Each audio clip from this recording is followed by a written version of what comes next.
most of people understand it as a wear and tear progress that comes with aging. However, in recent years, scholars found OA's complex and multifactorial pathophysiology. And in addition to wear and tear, OA is actually also associated with biochemical damage, angiogenesis, synovial inflammation, cartilage breakdown, and sensory innervation. It causes a lot of pain and can seriously impact the patient's mobility and quality of life, and it actually represents a global health care burden. So there are quite a few treatment options for knee OA, such as medications, intra-articular injections, and some kind of like other treatments at the genicular nerves levels, and also like surgery. However, patients may not be responsive or eligible for the above listed treatments or refuse to receive them considering the complications after the treatment.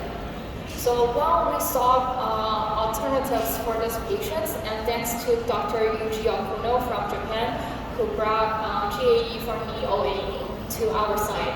GAE or TAMI, transarterial microembolization for knee OA, was first published in 2015 and reported feasibility and effectiveness on 14 patients. The hypothesis, the mechanism of this technique is that by occluding the new vasculature can actually reduce the associated hyperemia and local inflammation, which in turn lead to a reduction in nociceptive input and improve the symptoms. So how is the procedure performed?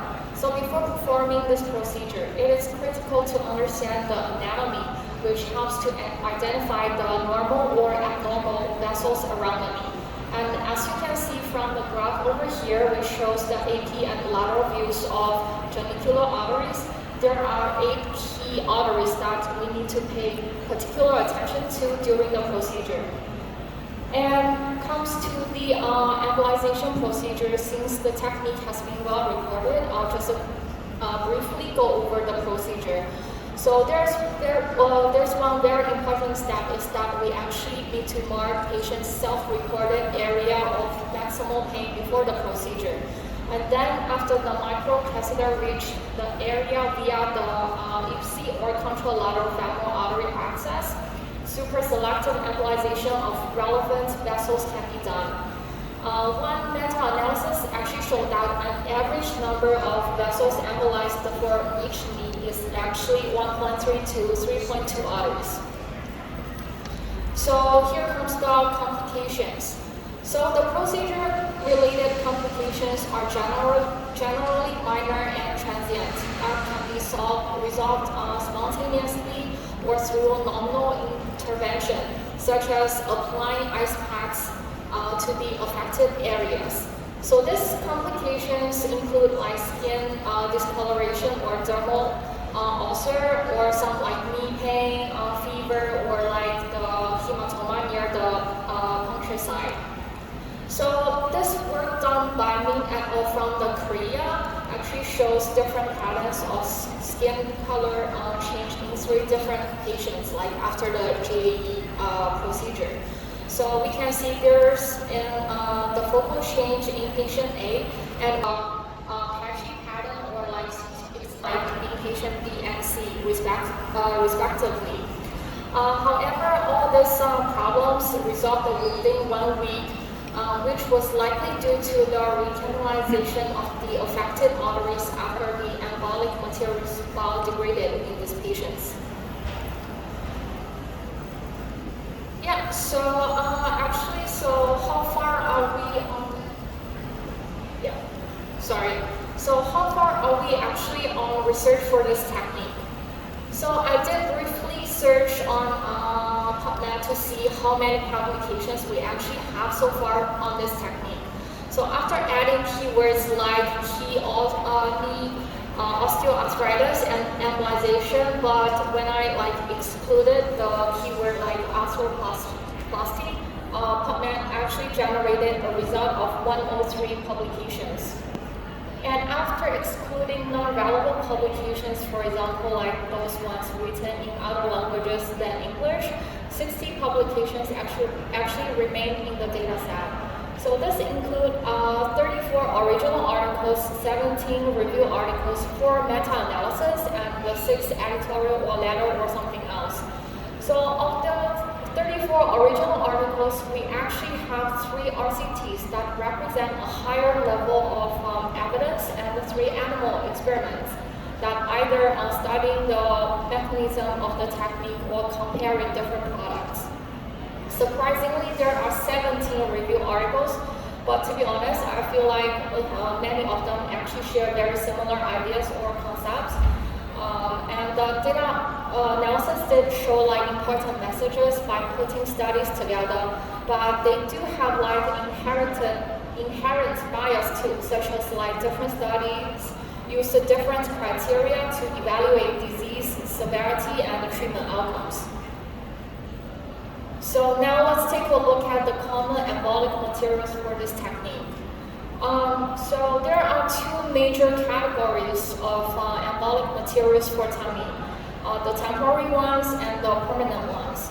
For temporary embolic materials, the most commonly used is the IPM particles, with other available options like OptiSphere from Medtronic, NextSphere from Mermaid, and like IPSA or K-IPSA from InGain. Also, there's one recent work by Sapova et al. Demonstrating the effective use of acetylized oil-based emulsions for patients with VOA. Then, for permanent embolic materials, the most commonly one used is Embazine from Varian, and other options include Embasphere from Mary and the PVA particles.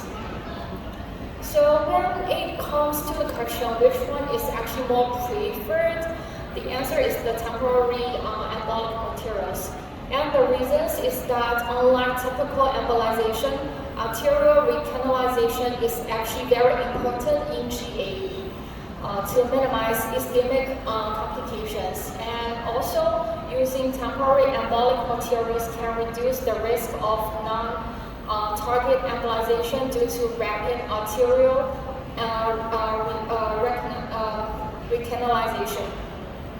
But however, I think like we do have different opinions for this question because as Dr. Kuno just said, like for more severe patients, probably sometimes we prefer the permanent embolic materials, but however, we have no conclusion or we are not like 100% sure yet about this choice. So let's first look at the most popular temporary material. So the current research shows that the IPM particles seem to be the safest embolic materials given the lower complication rates and milder complications. However, this particle is not accessible in this indication in some countries. It's not available everywhere. And so in this case, a substituent is actually needed. So here so the acetylized oil-based emulsions actually like come into our side. So they were actually tested given its wide availability in the market, and this is the core reason for Sapova et al. Who conducted their study like using these kind of materials. So when talking about the permanent materials, Embazine is mostly applied when contraindications to IPM particles present. There were no major adverse events reported for this product, but there were some minor issues, like due to the higher deformation characteristics. There was one study that reported the plantar paresthesia that were observed in some patients when 75 micrometer Embazine was used. However, after the authors identified this problem, they decided to switch to the 100 micrometer size, and then the problem was gone. So this was believed to be a result of the non-target embolization that was caused by the distal migration of the smaller particles. So which materials is actually the most ideal one? So actually it is very hard to make such a conclusion at this moment. The most basic reason I think is that the embolic materials currently in use are not specifically designed for GAE or tummy. As we discussed before, the key aim of GAE is to diminish hypervascularity while sustaining arterial flow, which is a goal that's markedly differentiated from numerous other embolization procedures, which seek stasis. Although there are a few studies comparing different products, I don't think it's enough, and it might be too early to generate such a conclusion at this moment. So I have some personal perspectives to share with you today. And first, I think there are some problems in the current research. So first, there is no standard on the severity of knee OA to be treated, and there is no standard on pre-procedure imaging. Also, we cannot be 100% sure at this stage that what kind of embolic materials we should use in different scenarios.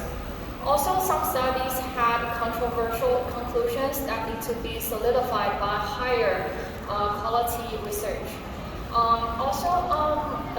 Before I bring the next point, can I just ask, how many of you here are actually performing tummy or GAE for knee? In your clinical practice? And how many of you can actually admit patients by yourself without the referrals? Not too many of you. So this is the last point that I would like to address today, is that it would be difficult for us as IRs to recruit patients for large-scale trials, given that most of the patients would actually go to the orthopedic surgery department and leave us no choice or rights. And there are some questions to be answered, of course. For example, what is the more detailed underlying mechanism for GAE or tummy, and how the lasting time of embolization would actually affect the treatment outcomes? For example, would a degradation profile of 4 hours be better or worse than a 2-hour window, and how and why? And it also cannot be ignored that in current treatments there are a variety of technical parameters that need to be standardized throughout our research and clinical trials. And so here comes to the conclusions for my presentation today.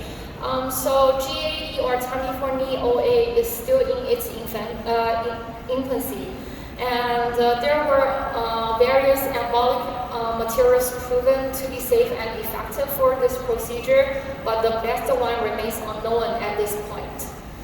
So to solve this kind of problems, we actually need more high-quality research from different aspects to verify the key points. Yeah, so before I close my presentation, please allow me to introduce you to